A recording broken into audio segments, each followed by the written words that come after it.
चलो देखो बोर्ड पे। तो हम लोग पढ़ रहे थे भक्ति काल, ठीक है। तो भक्ति काल में हम लोग पढ़ रहे थे कि भक्ति काल को कितने भागों में बांट दिया गया था। तो दो भागों में बांटा गया था, ठीक है। एक निर्गुण है, निर्गुण काव्य धारा, और एक सगुण काव्य धारा। तो निर्गुण काव्य धारा को भी दो भागों में बांट दिया गया था, एक संत काव्य और दूसरा सूफी काव्य। संत काव्य को ज्ञानेश्वरी शाखा बोलते हैं और सूफी काव्य को प्रेम मार्गी शाखा बोलते हैं, ठीक है। और वैसे ही सगुण जो भक्ति है या सगुण काव्य धारा है, इसको भी दो भागों में बांट दिया गया था। एक का नाम था राम भक्ति शाखा, दूसरे का नाम था कृष्ण भक्ति शाखा। तो हम लोगों ने क्या बोलते हैं कि हम लोग संत काव्य कंप्लीट कर चुके थे, सूफी काव्य भी कर चुके थे, और सगुण में हम लोग राम भक्ति पे थे। लेकिन जो प्रेम मार्गी शाखा है, यानी जिसको हम लोग बोलते हैं सूफी काव्य धारा, उसमें एक या दो जो हम लोग कवि है उस टाइम पे क्या हो गए थे, छूट गए थे। तो उसको आज हम लोग क्या करेंगे, कंप्लीट करेंगे, ताकि ऐसा ना हो कि जब हम लोग बॉर्डर पे जाते हैं लड़ाई करने के लिए तो सारे हथियार ले कर जाएंगे, लेकिन जो नहीं रहेगा वही की क्या हो जाती है, जरूरत पड़ जाती है। तो सब कुछ तो पढ़ लिए हैं सूफी काव्य में और संत काव्य में, लेकिन क्या पता कहीं ऐसा हो कि जो नहीं पढ़े हैं वहीं से क्वेश्चन आ जाए, हाँ। तो पूरा सारा ये पढ़ा हुआ क्या हो जाएगा, बेकार हो जाएगा, हो जाएगा नहीं हो जाएगा। तो इसी वजह से क्या करना है, हमें हर एक चीज को पढ़ते हुए चलना है, ठीक है जी। तो एक ही चीज हम लोग को छूटा था, दो कवि हैं हम लोगों को सूफी काव्य में या प्रेम मार्ग शाखा में। तो दो कवि कौन कौन से छूट गए थे हम लोग के, एक जान कवि है और एक असाइत है, ठीक है। ये दोनों के हम लोगों ने नहीं पढ़ा था, नहीं तो मलिक मोहम्मद जैसी के बारे में पढ़ लिए थे, ठीक। और सूफी काव्य के सबसे बड़े जो प्रसिद्ध है, क्या बोलते हैं, जो प्रसिद्ध कवि है मलिक मोहम्मद जैसी, उनके बारे में पढ़ लिए थे। मुल्ला दाऊद के बारे में पढ़ लिए थे, ठीक है। कुतुबन के बारे में पढ़ लिए थे, हाँ। उस्मान के बारे में पढ़ लिए थे, नूर मोहम्मद के बारे में पढ़ लिए थे, कासिम शाह के बारे में पढ़ लिए थे, ईश्वर दास के बारे में पढ़ लिए थे। लेकिन गलती से जान कवि और असाइद दो गो क्या हो गया था, हम लोगों से छूट गया था। तो आज हम लोग इसी को क्या करेंगे, रिकवर करेंगे, यानी पढ़ेंगे। हम लोग तो ऐसे तो ये कंप्लीट करके आ गए थे किसमें, राम भक्ति शाखा में। और राम भक्ति शाखा में भी हम लोगों ने रामानुजाचार्य और एक अग्रदास जी के बारे में पढ़ लिए थे। नेक्स्ट हम लोग का था क्या, हाँ, तुलसीदास जी के बारे में पढ़ना था, लेकिन अभी हम उसको स्टार्ट नहीं कर रहे हैं। रीजन ये है कि जो हम लोग को छूट गया उसको क्या कर लिया जाए, पहले कंप्लीट किया जाए, उसके बाद स्टार्ट किया जाएगा, ठीक है। तो आज की क्लास हम लोग पढ़ेंगे जान कवि, ठीक है, इनके बारे में पढ़ेंगे, फिर असाइद के बारे में पढ़ेंगे। तो पहला पॉइंट आएगा जान कवि से कि ये कौन से काव्य धारक कवि थे, तो ये सूफी काव्य धारक कवि। देखो ये अगर बात की जाएगी जन्म, तो ये राजस्थान का जो सीकर जिला था, ठीक है, वहीं पे इनका क्या हुआ था, जन्म हुआ था, ठीक है। इनकी चर्चित रचनाएं थी कायम रासो, कायम रासो, रासो साहित्य तो सब लोगों ने पढ़ा होगा मेरे ख्याल से, ठीक है। तो यहाँ पे उस रासो की बात नहीं हो रही, इस बात का ध्यान रहे बस। कायम रासो, कौन बताएगा रासो साहित्य में कितने रासो है, तो इन 7 गो रासो है, तो उसकी लेकिन बात नहीं हो रही है।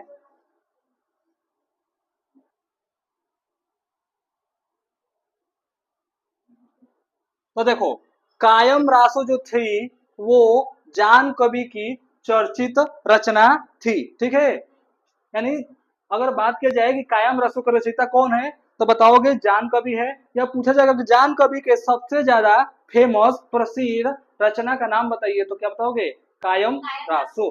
इनकी रचनाएं लिखो, प्रमुख रचनाएं, प्रमुख रचनाएं।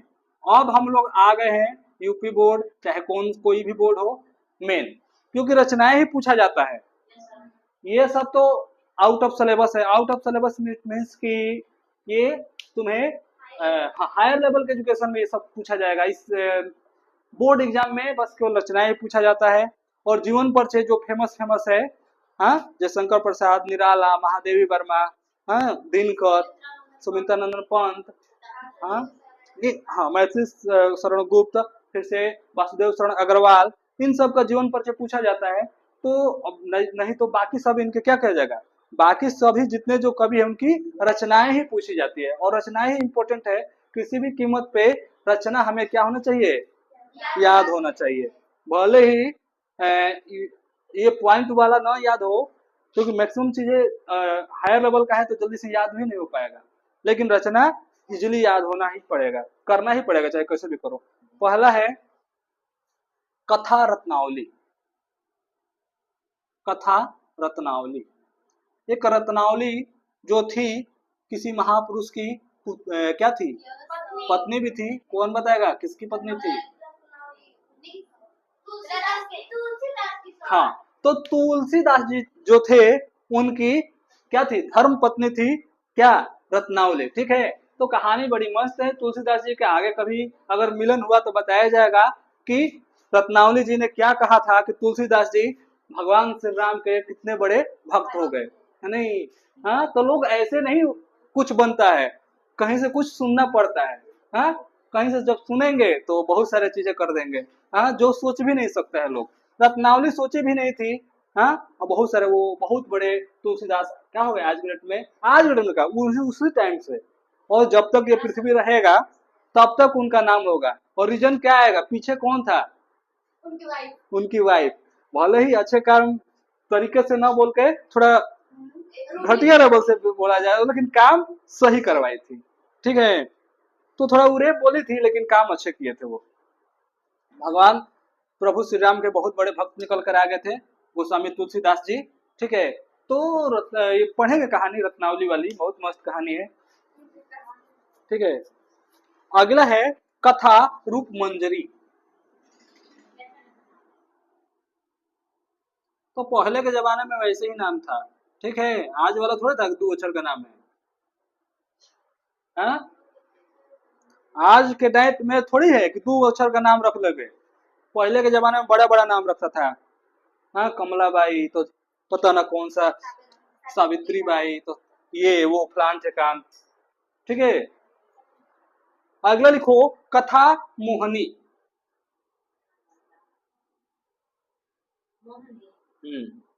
अस्त्र वाला नहीं है, मोहनी अस्त्र। हाँ, अगला है कथा कलंदर। बहुत सिंपल सा तुमको लोग लग रहा है, जहां पे कथा दिख जाए फट से क्या समझ लोगे। हाँ, तो देखो तुमको लग रहा है हार्ड होगा, हार्ड है, हार्ड कुछ नहीं है। बस एक ट्रिक बना लो, माइंड में सेट कर लो कि कथा वाला जो दिख जाएगा वो किसका हो जाएगा, जान कवि का। ठीक है, अब तुम लोग का सबसे फेवरेट, हाँ, सबसे फेवरेट कौन सा, किस किस को गाना याद है जी? हाँ, वही पत्थर वाला। नहीं नहीं, वो वाला नहीं है ना। कोई बोलता है कोई पत्थर से ना मारे, हाँ, है कि नहीं कोई सॉन्ग, है ना। हाँ, है ना। तो बताओ क्या है, मुझे तो याद ही नहीं है। हाँ, तो वही रचना का नाम है, इसमें क्या बड़ी बात है, लोग रचना किए हैं। हाँ, तो किसको पत्थर से मारा जाता है? आदमी को थोड़ी मारेंगे। हाँ, कोई भांग पिया के आदमी को मारेगा? हाँ, हाँ? तो लग रहा है कि मूवी नहीं देखे हो। चलो कोई बात नहीं, हम भी नहीं देखे हैं, केवल गाना ही देखे हैं। ठीक है, तो देखो कोई गाना गाता है, अब कौन गाना गाता है मुझे ये नहीं पता है, लेकिन गाना गाता है वही पत्थर से ना मारे। ठीक है, तो फेमस है इनकी रचना लैला मजनू। ठीक है, उसी में ये गाना गाती है, जो इसके जो भी है प्रेमी है जो भी है, तो उसी के लिए पत्थर से उसको मार रहे होते हैं। हाँ, नायक और नायिका। तो इसमें मजनू क्या होंगे, नायक होंगे, ये नायिका होंगी।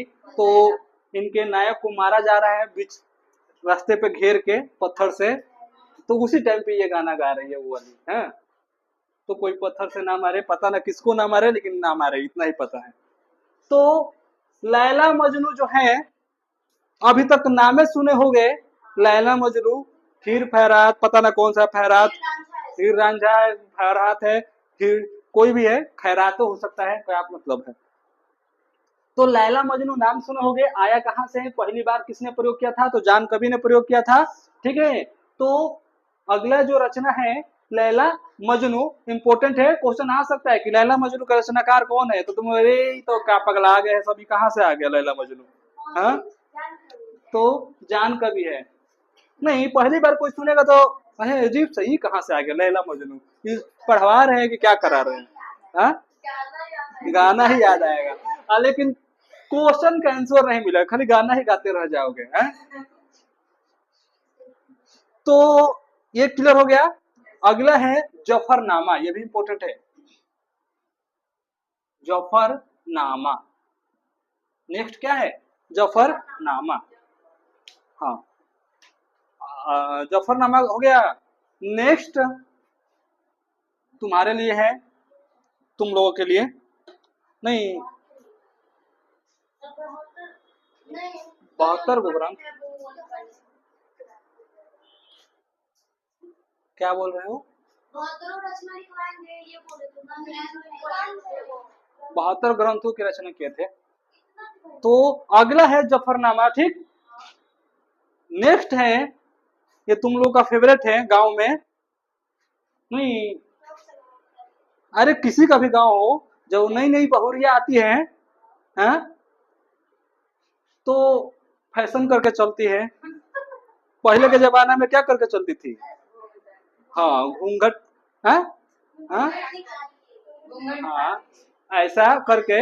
आज भी राजस्थान में जाओगे या बहुत सारा ऐसा एरिया है कि वैसा होता है। हाँ, लेकिन अब तो क्या हो गया, फैशन हो गया है कि बोल दिए तो या तो तुम नहीं ना तो हम नहीं, या तो ड्रम में पैक हो गए, सीमेंट के बोरिया में पैक हो गए, कि फ्रिज में पैक हो गए, कहाँ हो गए, लेकिन पक्का हो जाओगे। हाँ, कहीं ना कहीं पिसा जाएंगे, जूस बन जाएंगे, लेकिन फिक्स है, अगर किसी ने नई बहुरिया को टोक दिया तो। ठीक है, तो अगला इनकी रचना है घूंघटनामा।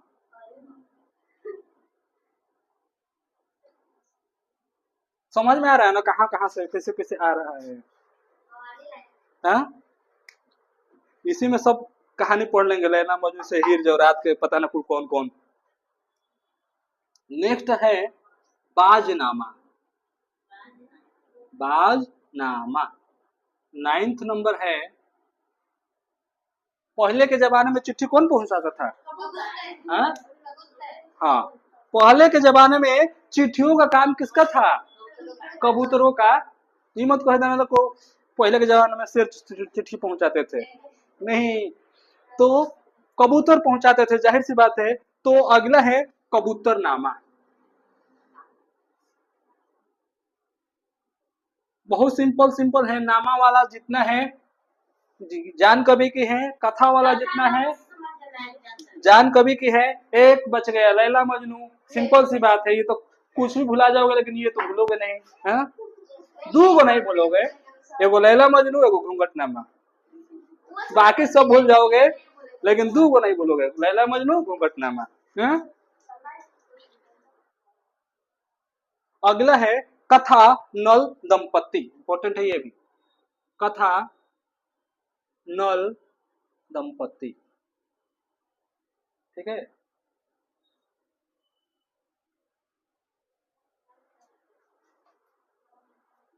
हो गया। तो ये हमारे जो कवि है, कौन से कवि है, जान कवि, जान कवि। अब थोड़ा सा हमें पढ़ना है असाहित्य के बारे में, किसके बारे में, तो ये फट से अगर हो गया है तो बताओ, हाँ सबका हो गया है। तो थोड़ा सा असाहित्य के बारे में पढ़ते हैं, असाहित्य ज्यादा नहीं है, 5-7 मिनट में खत्म हो जाएंगे असाहित्य जी, मिटा दे इसको।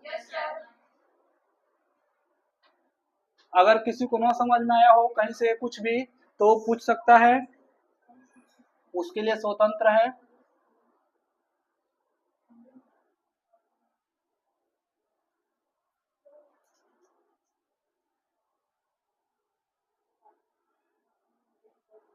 जितना स्टार वाला है, कोई भी कवि हो, जो जो स्टार लगा दिए वो किसी भी कीमत पे एग्जाम से पहले तोता की तरह रट मारना, चाहे जैसे भी याद कर लेना, क्योंकि 90 या 95% चांस है कि वहां से क्वेश्चन आएगा ही आएगा।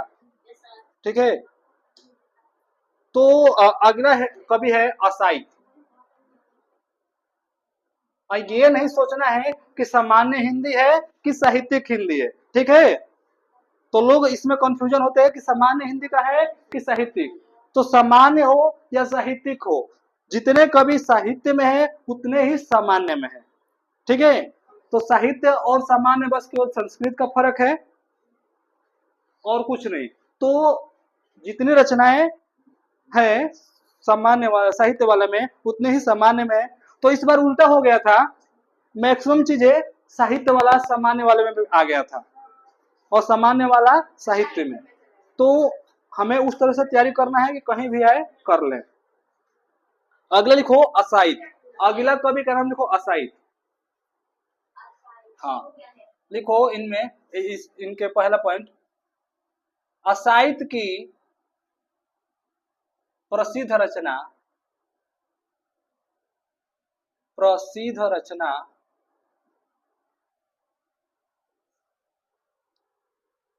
हंसावली है। क्या है? हंसावली है। ठीक है, ये बहुत बहुत ज्यादा इंपॉर्टेंट है। ये 10 हो या 12 हो, दोनों के सीरीज में दिया है। हंसावली के रचनाकार कौन है? ठीक है, तो असाहित होंगे।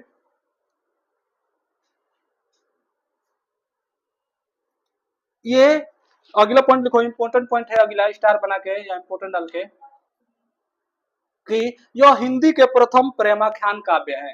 यह हिंदी के प्रथम प्रेमाख्यान काव्य है।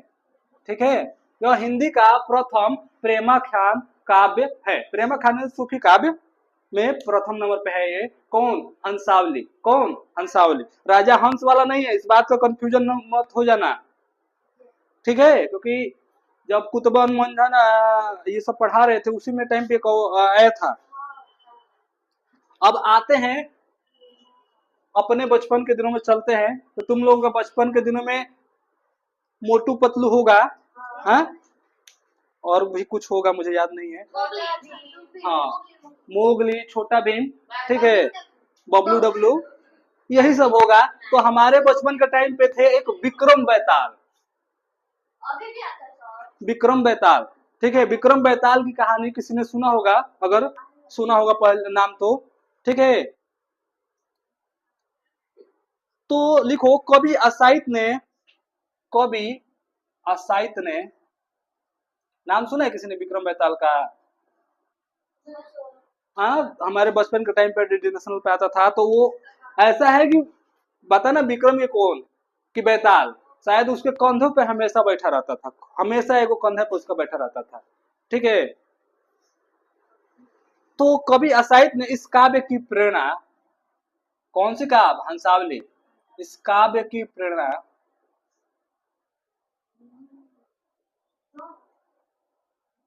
इस काव्य की प्रेरणा विक्रम और बेताल कथा से ली है। भूत वाला कथा हो, सबको तो भूत वाला कथा पसंद है ना।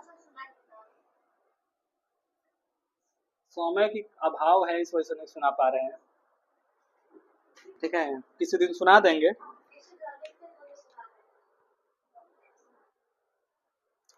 तो हंसावली क्या है, कोई बता सकता है? बोल दो कि हंसाने वाली है, बोल दो हंसाने वाली है। बोल दिए तो ये गलती है। लिखो हंसावली,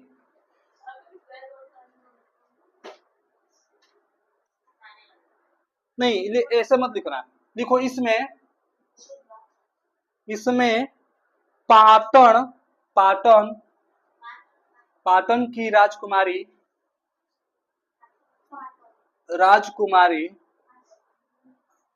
हंसावली की कहानी है।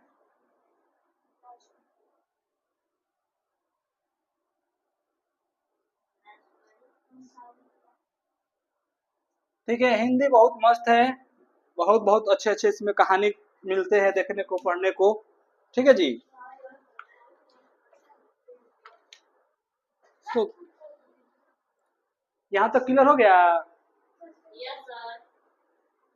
हाँ, तो अब पूर्ण रूप से हमारा जो सूफी काव्य है वो कंप्लीट हो गया है। ठीक है, अब हम लोग जो पढ़ रहे थे, क्या पढ़ रहे थे? हम लोग पढ़ रहे थे सगुण काव्य धारा और उसमें राम भक्ति सखा। तो राम भक्ति सखा में एक छोटा सा है टॉपिक, 5 मिनट से भी कम का समय है, ईश्वर दास को पढ़ लेते हैं। ईश्वर दास में भी बहुत अच्छा कहानी है। उसके बाद नेक्स्ट क्लास से हम लोग पढ़ेंगे तुलसीदास जी के बारे में। ठीक है, तो ईश्वर दास ने कौन सी रचना किया था? तो ईश्वर दास की रचना है सत्यवती। हाँ, सत्यवती कथा। इनकी रचना का नाम क्या है? सत्यवती कथा। पहले के जमाने में जब दादा दादी लोग के पास बैठते होगे तो कभी कभी सत्यवती कथा के बारे में सुने होंगे। तो सत्यवती कथा, ठीक है, इनकी रचना है सत्यवती कथा। अगला है भरत मिलाप। नेक्स्ट क्या है? भरत मिलाप, यानी भगवान भरत जी किससे मिलते हैं? कहाँ पे? हाँ, वनों में। नेक्स्ट है अंगद पैज। अंगद पैज, ये तीनों के तीनों स्टार क्वेश्चन है। क्या है? मतलब कि ये कभी भी रिपीट होने वाला है, या तो सत्वकथी आ जाए या फिर अंगद पैज आ जाए। तो 10-12 में यहीं तक आता है। अंगद पैज तो इतना बार पूछ दिया है यूपीपी में या यूपीएसआई में कि कोई लिमिट नहीं है। हाँ हाँ, अंगद पैज। ठीक है, हो गया, सत्यवती कथा हो गया। अगला है एकादशी कथा। अच्छा ये बताओ, एकादशी कथा तो सुने ही होंगे गांव में किसी दिन, ये मुझे नहीं पता कौन सा दिन, लेकिन औरतें कभी कभी पूछने बोलती है कि एकादशी का क्या है कथा या व्रत जो भी है। तो ये भी किसने लिखा था? ईश्वर दास जी ने। ठीक है, अगला है स्वर्ग रोहिणी कथा। नेक्स्ट है स्वर्ग रोहिणी कथा। ठीक है, तो ईश्वर दास जी भी कंप्लीट हो गए। इनकी रचनाएं इंपॉर्टेंट है और ये तीनों स्टार वाले हैं, सत्यवती कथा, भरत मिलाप, अंगद पैज, एकादशी कथा और स्वर्ग रोहिणी कथा। 1501 ईस्वी। ठीक है, क्या चीज? ये 1480 है। भरत मिलाप, अंगद पैज, एकादशी कथा, स्वर्ग रोहिणी कथा, यहाँ तक हो गया। तो ये आज हम लोग जो पीछे का हम लोग का छूटा हुआ था उसी को कवर कर रहे थे, यानी उसी को कंप्लीट कर रहे थे। अब जब नेक्स्ट स्टार्ट होगा, जब भी हमारी क्लासेस स्टार्ट होंगी, तो पढ़ेंगे गोस्वामी तुलसीदास जी के बारे में, कि गोस्वामी तुलसीदास जी का जन्म कब हुआ था, उनका मृत्यु कब हुआ था। हाँ, 15। हाँ, तो जन्म कब हुआ था, उनकी मृत्यु कब हुई थी, उनकी पत्नी का नाम क्या था, उनके हाँ गुरु का नाम क्या था, उनका बचपन का नाम क्या था, उन्होंने कितना रचनाएं किया था, उनका लालन पालन कौन किया था, किसके कहने पे वो भगवान श्री राम के इतने बड़े भक्त बन गए थे। बहुत सारी चीजें हैं गोस्वामी तुलसीदास जी के बारे में जानने के लिए। ठीक है, और ये जानना ही चाहिए सबको। ऐसा नहीं है कि केवल बोर्ड के एग्जाम कर लिहाज से, अगर उनको जानेंगे हम, बोर्ड एग्जाम हो या वनडे, वो हमारे दैनिक जीवन में भी बहुत ज्यादा क्या करेंगे, हेल्प करेंगे। क्यों? क्योंकि बहुत कुछ सीखने को मिलेगा उनसे। तो आज की क्लास यहीं पर रहने देते हैं। जब हम लोग नेक्स्ट क्लास स्टार्ट करेंगे तो गोस्वामी तुलसीदास जी के बारे में पढ़ेंगे। तब तक के